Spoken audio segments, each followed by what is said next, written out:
So hello everyone, जोहार study tube पर आपका अगेन से वेलकम है। आज के इस सेशन में झारखंड चौकीदार का प्रैक्टिस सेट नंबर 9 देखने वाले हैं। सो चलिए सेशन को स्टार्ट करते हैं। और हाँ, आप लोगों के लिए एक इम्पोर्टेंट इन्फॉर्मेशन है। जो कैंडिडेट पूर्वी सिंहभूम डिस्ट्रिक्ट से बिलोंग करते हैं तो उनके लिए चौकीदार का एक स्पेशल बैच स्टार्ट किया जा रहा है, जिसका क्लासेस आप लोगों को विद इन 1 वीक के अंदर में ही मिलने स्टार्ट हो जाएंगे। बैच फी की बात करें, मात्र 11 रुपये में आप लोग का पूर्वी सिंहभूम का complete GK video lecture plus PDF आप लोगों को प्रोवाइड किया जा रहा है। सो जो भी कैंडिडेट इच्छुक है तो आप डिस्क्रिप्शन बॉक्स पे दिए गए नंबर पे कांटेक्ट कर सकते हैं।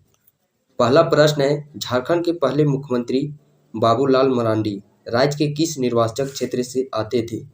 बात करें बाबूलाल मरांडी की, जो झारखंड के पहले मुख्यमंत्री पद पर सेवा दे चुके हैं और कार्यकाल भी प्रश्न में पूछ लिए जाते हैं। इनका कार्यकाल है 15 नवंबर 2000 ईस्वी से। कब से? 15 नवंबर 2000 ईस्वी से 17 मार्च 2003 ईस्वी तक यह पहले मुख्यमंत्री पद पर सेवा दे चुके हैं बाबूलाल मरांडी। उस समय इनका विधानसभा क्षेत्र था रामगढ़। बट बात करें और किस पार्टी से उस समय बिलोंग करते थे? बीजेपी पार्टी से। बट बात करें आगे चल करके 2006 ईस्वी में बीजेपी पार्टी को छोड़ करके अपना एक नए पार्टी का गठन किए, JVM झारखंड विकास मोर्चा, और वह इसी पार्टी से फिर लड़ने लगे। 2014-19 जो चुनाव हुआ इसमें भी यह अपने पार्टी से ही खड़े हुए, बट इनको हार का सामना करना पड़ा। और बात करें 2019 का जो चुनाव हुआ, देन उसके बाद ये पुनः बीजेपी में चले गए, यानी कि अपने पार्टी को छोड़ करके पुनः बीजेपी में चले गए। अब 2024 के चुनाव में देखना है कि यह किस विधानसभा क्षेत्र से चुनाव लड़ते हैं। सो नेक्स्ट प्रश्न है, झारखंड के तीसरे मुख्यमंत्री किस राजनीतिक दल से थे? झारखंड के तीसरे मुख्यमंत्री कौन थे? तो तीसरे मुख्यमंत्री थे जिन्हें कि दिसुम गुरु के नाम से जाना जाता है। और दिसुम गुरु के नाम से कौन जाने जाते हैं? शिबू सोरेन। बात करें शिबू सोरेन की, तो इन्हीं के महासचिव के उपलक्ष्य में जेएमएम पार्टी का गठन किस वर्ष किया गया था? 4 फरवरी 1973 ईस्वी को। जेएमएम पार्टी का गठन 4 फरवरी 1973 ईस्वी को किया गया था, जिसके लिए महासचिव बनाए गए थे शिबू सोरेन और अध्यक्ष के पद पर थे विनोद बिहारी महतो। शिबू सोरेन किस पार्टी से संबंध रखते हैं? झारखंड मुक्ति मोर्चा। शिबू सोरेन की बात करें तो इन्हीं के द्वारा 1970 ईस्वी में सोनेत संथाल समाज की स्थापना की गई है। और बात करें 1970 8 वर्ष बाद यानी कि 1978 ईस्वी में पेड़ काटो अभियान का नेतृत्व भी शिबू सोरेन के ही द्वारा किया गया था। नेक्स्ट प्रश्न है, निम्न में से झारखंड के गैर आदिवासी मुख्यमंत्री कौन है? और यह झारखंड के एकमात्र गैर आदिवासी मुख्यमंत्री भी हैं और पहले गैर आदिवासी मुख्यमंत्री भी। वह मुख्यमंत्री हैं रघुवर दास, जो कि आदिवासी जाति से संबंध नहीं रखते हैं। और रघुवर दास बात करें तो ये झारखंड के 10वें मुख्यमंत्री पद पर सेवा दे चुके हैं। रघुवर दास की बात करें तो इनका निर्वाचक क्षेत्र है पूर्वी जमशेदपुर, जहां से 1995 ईस्वी से, कब से? 1995 ईस्वी से 2019 तक, यानी कि लगातार 5 कार्यकाल विधायक बन चुके हैं बीजेपी पार्टी से ही, पूर्वी जमशेदपुर से। बट 2019 में इनको हार का सामना करना पड़ा। और 2019 में पूर्वी जमशेदपुर से विधायक कौन बने? सरयू राय, निर्दलीय पार्टी से। रघुवर दास से पूछा जाता है झारखंड में यह कितनी बार विधायक के पद पर सेवा दे चुके हैं? तो 5 बार। और कब से कब तक? 1995 से 2019 तक। बात करें शिबू सोरेन की, जेएमएम पार्टी से संबंध रखते हैं। हेमंत सोरेन ये भी जेएमएम पार्टी से ही संबंध रखते हैं और ये अब तक 2 बार मुख्यमंत्री बन चुके हैं। अभी करंट के भी झारखंड के मुख्यमंत्री हेमंत सोरेन है 11वें नंबर के। मधु कोड़ा, जो कि झारखंड के पहले निर्दलीय मुख्यमंत्री थे, मधु कोड़ा। और क्रमांक बात करें मुख्यमंत्री की तो 5वें नंबर के मुख्यमंत्री थे मधु कोड़ा। और यदि हम लोग बात करें, रघुवर दास एक बार उप मुख्यमंत्री भी चुने गए हैं। जिस समय ये उप मुख्यमंत्री पद पर सेवा दे रहे थे उस समय मुख्यमंत्री पद पर थे शिबू सोरेन। नेक्स्ट प्रश्न है, निकेल झारखंड के निम्नलिखित जिलों में से कहाँ पाया जाता है? तो निकेल का सर्वाधिक भंडार है पूर्वी सिंहभूम में।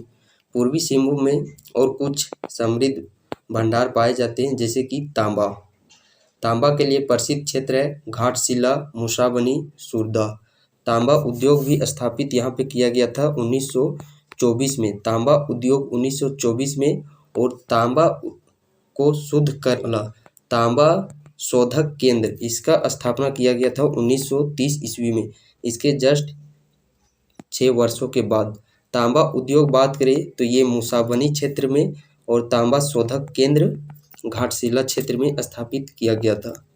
बात करें यूरेनियम, तो यूरेनियम का भी सर्वाधिक भंडार पूर्वी सिंहभूम में ही है। क्षेत्र जादूगोड़ा, नरवा पहाड़, तुरामडी। काइनाइट का बात करें तो इसके लिए लिप्साबुरु, निकेल, बॉक्साइट, मैगजीन, इसका भी सर्वाधिक भंडार पूर्वी सिंहभूम में ही होता है। धारवाड़ कर्म की चट्टानें यहाँ पे पाई जाती है। नेक्स्ट प्रश्न है, पूर्वी सिंहभूम जिले के कुल क्षेत्रफल का कितना प्रतिशत पहाड़ों और पहाड़ियों में ग्रेनाइट पाए जाते हैं? 53%। नेक्स्ट प्रश्न है, गिरिडीह जिला झारखंड के किस जिले से अलग होकर बना है? तो गिरिडीह जिला का गठन किस जिले के भूभाग को काट करके किया गया है? हजारीबाग जिले का। गिरिडीह जिले की गठन बात करें जिसे कि 1972 ईस्वी में गठित किया गया है। झारखंड के गिरिडीह जिले में प्रचुर मात्रा में से कौन सी खनिज पाई जाती है? तो गिरिडीह जिले में कौन सी प्रचुर मात्रा पाई जाती है? अभ्रक, तांबा पूर्वी सिंहभूम में। नेक्स्ट प्रश्न है, योगिनी शक्तिपीठ किस देवी से जुड़ी हुई है? योगिनी शक्तिपीठ किस देवी से जुड़ी हुई है? सती से। और योगिनी मंदिर की बात करें तो यह गोड्डा जिले में स्थित है। किस जिले में? गोड्डा जिले में बाराकोपा पहाड़ी में। लगभग कितने गांव झारखंड राज्य में मौजूद है? तो झारखंड में कुल गांवों की संख्या है 32,620। कहीं पे आपको डाटा 32,615 भी दिया जा सकता है। दो बुक में दो प्रकार के डिजिट दिए हुए हैं, कुछ बुक में 32,615 तो कुछ बुक में 32,620। तो यही अप्रोक्स में आप लोगों को याद कर लेना है। नेक्स्ट प्रश्न है, झारखंड में आदिवासी समूह के लिए शिकारी समूह का प्रकार है? तो शिकारी समूह कर्ता से संबंध रखता है पहाड़ी खड़िया। अनुसूचित क्षेत्र के आदेश के तहत 2003 तक झारखंड में कितने जिलों को अनुसूचित क्षेत्र के रूप में पहचाना गया था? तो कितने जिले को पहचाना गया था? 15 जिले को। सावन के महीने में किस तरह का त्यौहार मनाया जाता है? सावन के महीने में हरियाण तरह के त्यौहार मनाए जाते हैं। बात करें सोहराय पर्व की, कार्तिक अमावस्या के बिहान इस सोहराय पर्व को मनाया जाता है और इस पर्व में पशु की आराधना, पशु और जो खेती बाड़ी के सामान होते हैं, हल, इस प्रकार के जो सामान होते हैं, कुदाल, तो इनकी पूजा की जाती है सोहराय पर्व में। सोहराय पर्व से कुछ जुड़े हुए और महत्वपूर्ण प्रश्न पूछे जाते हैं कि कौन से गीत गाए जाते हैं? सोहराय गीत, चाँचर गीत, हराबदिया गीत और ओहिरा गीत, ये गीत प्रमुख रूप से सोहराय पर्व में ही गाए जाते हैं। नेक्स्ट प्रश्न है, झारखंड के पलामू जिले में निम्नलिखित जनजातियों में से कौन सा पाया जाता है? तो पलामू बात करें जिले में, पलामू प्रमंडल के अंतर्गत सर्वाधिक जनजाति पाई जाती है कोरवा जनजाति। और कोरवा जनजाति से जुड़े प्रश्न पूछे जाते हैं। कोरवा जनजाति भी एक प्रकार की शिकारी संग्रह करती है, पहाड़ी खड़िया के जैसा ही। और कोरवा जनजाति में विधवा विवाह को मयारी के नाम से जाना जाता है। कोरवा विद्रोह की घटना 1881-82 ईस्वी में घटी थी पलामू में ही। खरवार जनजाति की बात करें तो झारखंड की जनसंख्या के मामले में 5वीं सबसे बड़ी जनजाति है खरवार जनजाति, और यह एक बहादुर मार्शल जनजाति है। इसे 18 हजारी नाम से जाना जाता है और खरवार जनजाति के लोग स्वयं को सूर्यवंशी मानती हैं। नेक्स्ट प्रश्न है, झारखंड के पश्चिम में कौन सा राज्य स्थित है? तो झारखंड के पश्चिम में कौन सा राज्य स्थित है? छत्तीसगढ़। और कितने राज्यों के साथ सीमा साझा करती है? 5 राज्यों के साथ। हजारीबाग किस राष्ट्रीय मार्ग पर स्थित है? तो हजारीबाग स्थित है NH-33 मार्ग पर। नेक्स्ट प्रश्न है, झारखंड में सबसे ऊंचा जलप्रपात कौन सा है? तो झारखंड का सबसे ऊंचा जलप्रपात लोधा जलप्रपात ऊंचाई बात करें यदि हम लोग तो 143 मीटर, फीट में यदि हम लोग बात करें तो 450 फीट इसकी ऊंचाई है। बूढ़ाघाघ नदी पर ही है, लातेहार जिला में। और यदि हम लोग बात करते हैं दूसरा सबसे ऊंचा जलप्रपात हुंडरू जलप्रपात, ऊंचाई है 98 मीटर, फीट में 321 फीट, स्वर्णरेखा नदी पर रांची में स्थित है। जोन्हा जलप्रपात जिसे कि गौतम धारा के नाम से जाना जाता है, किस नदी पर स्थित है? राढ़ू नदी पर। दसम जलप्रपात कांची नदी पर। वहीं बात करें रजरप्पा प्रपात की, रामगढ़ जिला में स्थित है, दामोदर और भैरवी नदी के संगम पर। छिन्नमस्तिके मंदिर भी वहीं स्थित है। बोकारो शहर किस नदी के तट पर बसा है? दामोदर नदी के तट पर। नेक्स्ट प्रश्न है 2011 की जनगणना के अनुसार झारखंड में बड़े राजमार्गों की कुल लंबाई कितनी है? 6880 किलोमीटर। नेक्स्ट प्रश्न है पश्चिमी या उत्तरी रांची की पठार को स्थानीय स्तर के नाम से जाना जाता है? पाट क्षेत्र के स्थानीय नाम से। पाट क्षेत्र की औसत ऊंचाई बात करें तो 900 मीटर से 1100 मीटर इसकी औसत ऊंचाई है। प्रमुख क्षेत्र लातेहार, लोहरदगा, गुमला पाट क्षेत्र के ही अंतर्गत आ जाते हैं। नेतरहाट क्षेत्र लातेहार में बात करें। नेक्स्ट प्रश्न है कर्क रेखा झारखंड के किस शहर को बीच से काटते हुए गुजरती है? तो कर्क रेखा की यदि बात करें झारखंड के किन शहरों के बीच को काटते हुए गुजरती है? रांची शहर को। झारखंड की औसत वार्षिक वर्षा कितनी है? झारखंड की औसत वार्षिक वर्षा है 140 सेंटीमीटर, मिलीमीटर में 1400 मिलीमीटर।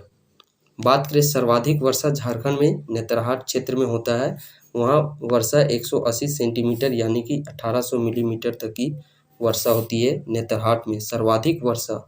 नेक्स्ट प्रश्न कोडरमा, झुमरी, तिलैया तथा मंदार पहाड़ी के आसपास के इलाके में किस प्रकार की मिट्टी पाई जाती है?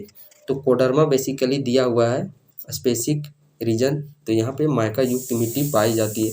रेतीली मिट्टी हजारीबाग क्षेत्र में, काली मिट्टी साहेबगंज का इलाका, गोड्डा का इलाका, और वहाँ पे यदि बेसाल्ट कर्म के चट्टानों से काली मिट्टी का निर्माण होता है। नेक्स्ट प्रश्न है झारखंड राज्य को कितने कृषि मौसम क्षेत्रों में बांटा गया है?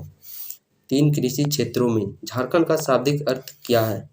जंगल की भूमि। झारखंड के किस शहर को मैनचेस्टर ऑफ ईस्ट भी कहा जाता है? रांची जिले को। नेक्स्ट प्रश्न है और हजार बागों का शहर हजारीबाग जिले को कहा जाता है। बात करें धनबाद की तो खदानों का शहर, खदानों का शहर धनबाद जिले को, कारखानों का शहर जमशेदपुर को, और झारखंड का जो शेफील्ड है वह भेंडरा बोकारो को कहा जाता है। नेक्स्ट प्रश्न है एल्यूमिनियम का कारखाना झारखंड में किस वर्ष स्थापित हुआ? तो एल्युमिनियम कारखाना बात करें इसका झारखंड में किस वर्ष स्थापित किया गया है? 1938 ईस्वी में। वही एग्जैक्ट अप्रोक्स में आप लोगों को 1947 ईस्वी इसका राइट आंसर क्लिक करना है। नेक्स्ट प्रश्न है रांची का फाउंड्री फोर्ज कारखाना किस देश की मदद से स्थापित हुआ है? चेकोस्लोवाकिया की मदद से। नेक्स्ट प्रश्न है झारखंड के किस जिले में दलमा अभ्यारण्य स्थित है? दलमा अभ्यारण्य की बात करें हाथियों के लिए यह अभ्यारण्य प्रसिद्ध है, पूर्वी सिंहभूम एवं सरायकेला खरसावां के बॉर्डर में। दलमा अभ्यारण्य की स्थापना बात करें 1976 ईस्वी में। क्षेत्रफल बात करें 193.22 किलोमीटर एरिया स्क्वायर में यह फैला हुआ है दलमा अभ्यारण्य। और भारत सरकार द्वारा हाथी परियोजना सबसे पहले यहाँ पे 2001 ईस्वी में शुरू की गई। नेक्स्ट प्रश्न है झारखंड बनने के उपरांत उसमें कितने नए जिले जोड़े जा चुके हैं? तो 6 नए जिले। जिस समय झारखंड राज्य का गठन हो रहा था उस समय जिलों की कुल संख्या थी 18। गठन होने के बाद 6 कौन कौन से जिले ऐड किया गया है? 4 जिले 2001 ईस्वी में। कौन कौन से? लातेहार, सिमडेगा, सरायकेला, जामताड़ा, इन 4 जिलों का गठन 2001 ईस्वी में। 2 जिलों का गठन 2007 ईस्वी में, खूंटी और रामगढ़। इस प्रकार सबसे अंतिम रूप से गठित झारखंड का जिला है रामगढ़। नेक्स्ट प्रश्न बिरसा मुंडा का जन्म कहाँ हुआ था? बिरसा मुंडा का जन्म उलीहातू क्षेत्र में, जो कि अभी खूंटी जिले के अंतर्गत आता है। जन्म डेट की बात करें तो 15 नवंबर 1875 ईस्वी में। मृत्यु 9 जून 1900 ईस्वी में हैजा नामक बीमारी के कारण रांची के एक जेल में हो गई थी। और इन्हीं के जन्म दिवस के अवसर पर ही झारखंड का गठन भी 15 नवंबर 2000 ईस्वी में ही किया गया है। बात करें उलगुलान विद्रोह, इन्हीं से ही जुड़ा हुआ है, जिसे मुंडा विद्रोह के नाम से भी जाना जाता है। और मुंडा विद्रोह की घटना है 1895 ईस्वी की।